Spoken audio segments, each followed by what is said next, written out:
জানিয়ে দেব এই মুহূর্তে হাতে পাওয়া সর্বশেষ গুরুত্বপূর্ণ আপডেট বাংলা সংবাদ। শুরুতেই থাকছে সীমান্তে যে কোনো ধরনের পরিস্থিতি মোকাবেলায় আমরা প্রস্তুত। স্বরাষ্ট্র উপদেষ্টা মোহাম্মদ জাহাঙ্গীর আলম চৌধুরী বলেছেন, সীমান্ত এবং দেশবাসীকে জানাতে চাই আমাদের ভয়ের কোনো কারণ নেই। সীমান্ত সম্পূর্ণভাবে আমাদের নিয়ন্ত্রণে রয়েছে।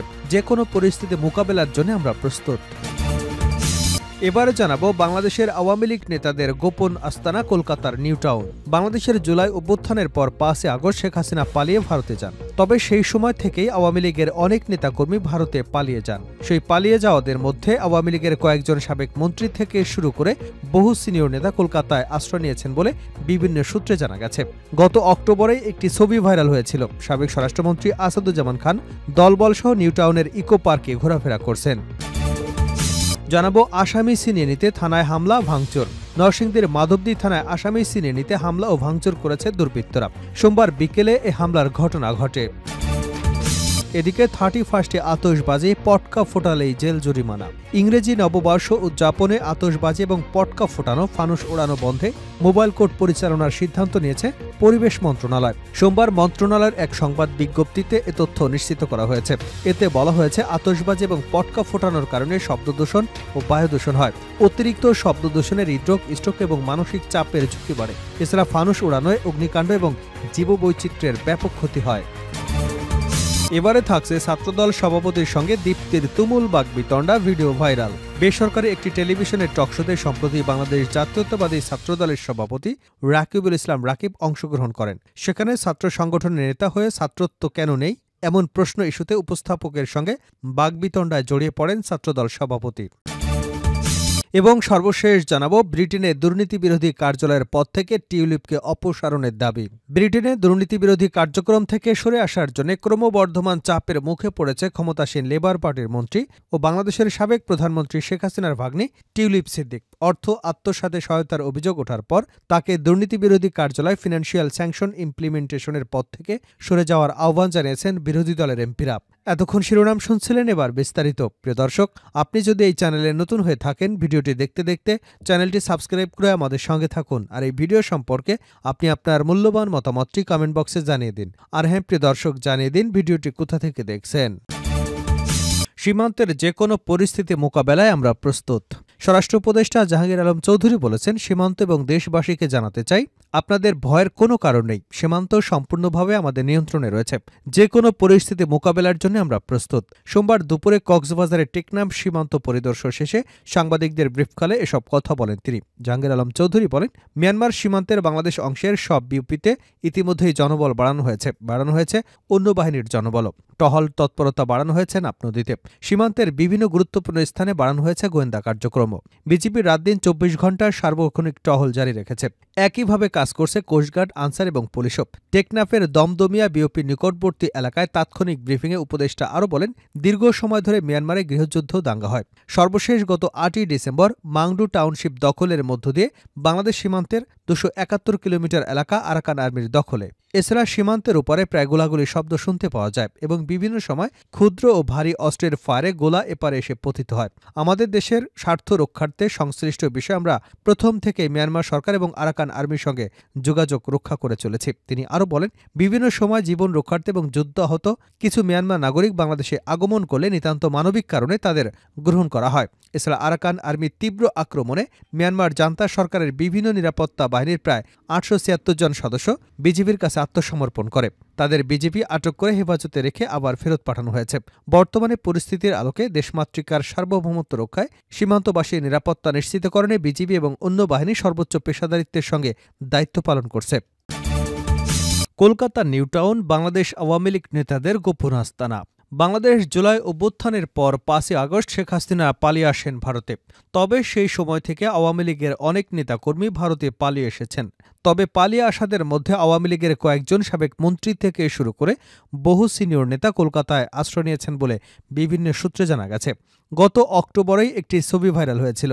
সাবেক স্বরাষ্ট্রমন্ত্রী আসাদুজ্জামান খান কামাল দলবলসহ নিউ টাউনের ইকো পার্কে ঘোরাফেরা করছেন। তার সঙ্গে ছিলেন এমপি অসীম কুমার উকিল, তার স্ত্রী অপু উকিল, হাজী সেলিমের এক ছেলে। তবে এই মুহূর্তে আসাদুজ্জামান ঠিক কোথায় অবস্থান করছেন তা নিশ্চিত হওয়া যায়নি। আওয়ামী লীগের সাধারণ সম্পাদক ও সাবেক সেতুমন্ত্রী ওবায়দুল কাদেরও শিলং দিয়ে ভারতে প্রবেশ করে পরিচিতদের ব্যবস্থাপনায় নভেম্বরের দ্বিতীয় সপ্তাহে কলকাতায় এসে আশ্রয় নিয়েছেন বলে জানা গেছে।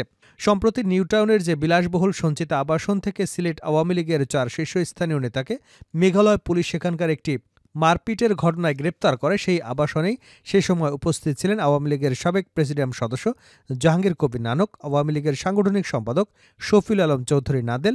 দুজনেই গত 4 মাস ধরে কলকাতাতেই রয়েছেন। সিলেটের স্বেচ্ছাসেবক লীগের সভাপতি আফসার আজিজ, সাধারণ সম্পাদক দেবাংশু দাস মিঠু কলকাতায় রয়েছেন বলে জানা গেছে।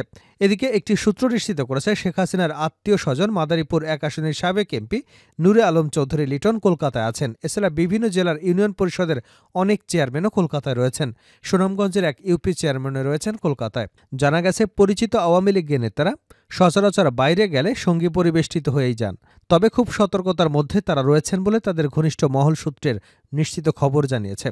নিজেদের মধ্যে যোগাযোগ থাকলেও মোবাইল ব্যবহারের ক্ষেত্রে তারা সতর্কতা অবলম্বন করছেন। তবে পালিয়ে আসা নেতারা কেউই কলকাতায় কোনো হোটেলে থাকছেন না, থাকছেন খানিকটা আড়ালে কলকাতায় লাগোয়া রাজারহাট নিউটাউনের বিভিন্ন আবাসনে। এই অঞ্চলে গত 1 দশকে তৈরি হয়েছে প্রচুর বিলাসবহুল আবাসন। সেসব আবাসনের অভ্যন্তরীণ নিরাপত্তা ব্যবস্থা বেশ আঁটোসাঁটো। ভারতীয়দের কেনা বহু ফ্ল্যাট খালি থাকে। দালাল এবং রাজনৈতিক নেতাদের মাধ্যমেই সেগুলোতে প্রবাসীরা নিশ্চিন্তে থাকেন। জানা গেছে প্রবাসী বাংলাদেশিদেরও বেশ কিছু ফ্ল্যাট ভাড়া দেওয়া রয়েছে সেই সব এলাকায়। প্রবাসী ব্যবসায়ী আখতারুজ্জামান শাহিনের ভাড়া নেওয়া সঞ্চিত আবাসনের একটি ফ্ল্যাটেই গত মে মাসে খুন হয়েছিলেন এমপি আনোয়ারুল আজিম। অনেক মাঝারি স্তরের নেতা শহরতলিতে আশ্রয় নিয়েছেন বলে জানা গেছে। কতজন আওয়ামী লীগ নেতা কলকাতায় রয়েছেন সেই সম্পর্কে কোনো তথ্য পুলিশের কাছে নেই। তবে পুলিশ নজর রাখছে রাজারহাট নিউটাউনের ফ্ল্যাটে আসা নতুন অতিথিদের ওপর। আসামি ছিনে নিতে থানায় হামলা ও ভাঙচুর। নরসিংদীর মাধবদী থানায় আসামি ছিনে নিতে হামলা ও ভাঙচুর করেছে দুর্বৃত্তরা। সোমবার বিকেলে এ হামলার ঘটনা ঘটে। জানা গেছে ঢাকা সিলেট মহাসড়ক থেকে তেল বোঝাই ট্রাক ছিনতাইয়ের আসামি ছিনিয়ে নিতে দুর্বৃত্তরা থানায় এ হামলা চালায়। এ সময় তারা থানার ভেতরে ইটপাটকেল নিক্ষেপ করে। এতে থানার জানালার কিছু গ্লাস ভেঙে যায়। তবে কোনো পুলিশ সদস্য আহত হয়নি বলে জানিয়েছে কর্তৃপক্ষ।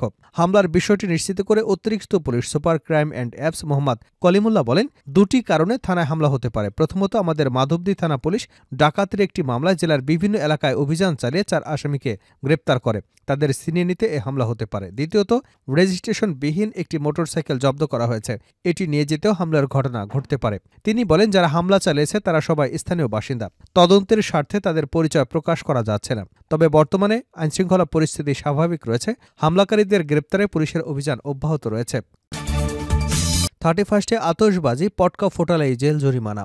ইংরেজি নববর্ষ উদযাপনে আতশবাজি ও পটকা ফোটানো এবং ফানুস উড়ানো বন্ধে মোবাইল কোর্ট পরিচালনার সিদ্ধান্ত নিয়েছে পরিবেশ মন্ত্রণালয়। সোমবার মন্ত্রণালয়ের এক সংবাদ বিজ্ঞপ্তিতে এ তথ্য নিশ্চিত করা হয়েছে। এতে বলা হয়েছে, আতশবাজি ও পটকা ফোটানোর কারণে শব্দদূষণ এবং বায়ুদূষণ হয়। অতিরিক্ত শব্দদূষণে হৃদরোগ, স্ট্রোক এবং মানসিক চাপের ঝুঁকি বাড়ে। এছাড়া ফানুস উড়ানোর ফলে অগ্নিকাণ্ড এবং জীববৈচিত্র্যের ক্ষতি হয়। বিজ্ঞপ্তিতে আরও বলা হয়েছে, শব্দদূষণ বিধিমালা 2006 অনুযায়ী এসব কার্যক্রম দণ্ডনীয় অপরাধ। প্রথমবার আইনের লঙ্ঘনে 1 মাসের জেল অথবা 5,000 টাকা জরিমানা বা উভয়দণ্ড হতে পারে। পুনরায় অপরাধ করলে 6 মাসের জেল অথবা 10,000 জরিমানা বা উভয়দণ্ড হতে পারে। এতে আরও বলা হয়েছে, ইংরেজি নববর্ষে আতশবাজি, পটকা ফোটানো ও ফানুস উড়ানো থেকে বিরত থাকার অনুরোধ জানিয়ে ঢাকার ক্লাবগুলোতে এবং সংশ্লিষ্ট বিভিন্ন সংস্থায় পত্র প্রেরণ করা হয়েছে। জনস্বার্থের জন্য ক্ষতিকর কর্মকাণ্ড হতে বিরত থাকতে সকলের প্রতি অনুরোধ জানানো হলো। সর্বশেষ জানাবো, ব্রিটেনে দুর্নীতি বিরোধী কার্যালয়ের পদ থেকে টিউলিপকে অপসারণের দাবি। ব্রিটেনে দুর্নীতি বিরোধী কার্যক্রম থেকে সরে আসার জন্য ক্রমবর্ধমান চাপের মুখে পড়েছেন ক্ষমতাসীন লেবার পার্টির মন্ত্রী, বাংলাদেশের সাবেক প্রধানমন্ত্রী শেখ হাসিনার ভাগ্নি টিউলিপ সিদ্দিক। অর্থ আত্মসাতে সহায়তার অভিযোগ ওঠার পর তাকে দুর্নীতি বিরোধী কার্যালয়ে ফিনান্সিয়াল স্যাংশন ইমপ্লিমেন্টেশনের পদ থেকে সরে যাবার আহ্বান জানিয়েছেন বিরোধী দলের এমপিরা। ব্রিটিশ সংবাদ মাধ্যম ডেইলি মেইল জানিয়েছে, বাংলাদেশের রূপপুর পারমাণবিক বিদ্যুৎ কেন্দ্র প্রকল্প থেকে নিজ পরিবারের সদস্যদের 4 বিলিয়ন পাউন্ড আত্মসাতে সহায়তা করেছেন বলে অভিযোগ তুলেছে বাংলাদেশ দুর্নীতি দমন কমিশন। এ বিষয়ে তদন্ত শুরু করেছে তারা। রূপপুর পারমাণবিক বিদ্যুৎ কেন্দ্র নির্মাণের কাজ শুরু করেছে রাশিয়ার মালিকানাধীন কোম্পানি রোসাটম। সংবাদ মাধ্যমটি বলছে, ফিনান্সিয়াল স্যাংশন ইমপ্লিমেন্টেশনের আর্থিক নিষেধাজ্ঞা বাস্তবায়ন কার্যালয়ের দায়িত্বে রয়েছে টিউলিপ সিদ্দিক। ইউক্রেনের হামলার সঙ্গে রোসাটমের সংশ্লিষ্টতার অভিযোগে এর সঙ্গে যুক্ত ৪৫টি আর্থিক প্রতিষ্ঠানকে নিষেধাজ্ঞা দিয়েছে ব্রিটেনের এই সরকারি পরিদপ্তর। এক্ষেত্রে তাকে রোসাটমের সহযোগী প্রতিষ্ঠানগুলো নিয়ে নিয়মিত পর্যালোচনা করতে হচ্ছে। তবে দুর্নীতির দায়ে অভিযুক্ত হওয়ার দায়ে টিউলিপকে দুর্নীতি বিরোধী কার্যালয়ের পদ থেকে অপসারণের জোর দাবি জানিয়েছে বিরোধী দলীয় হোম অ্যাফেয়ার্স মুখপাত্র ম্যাট ভিকার্স।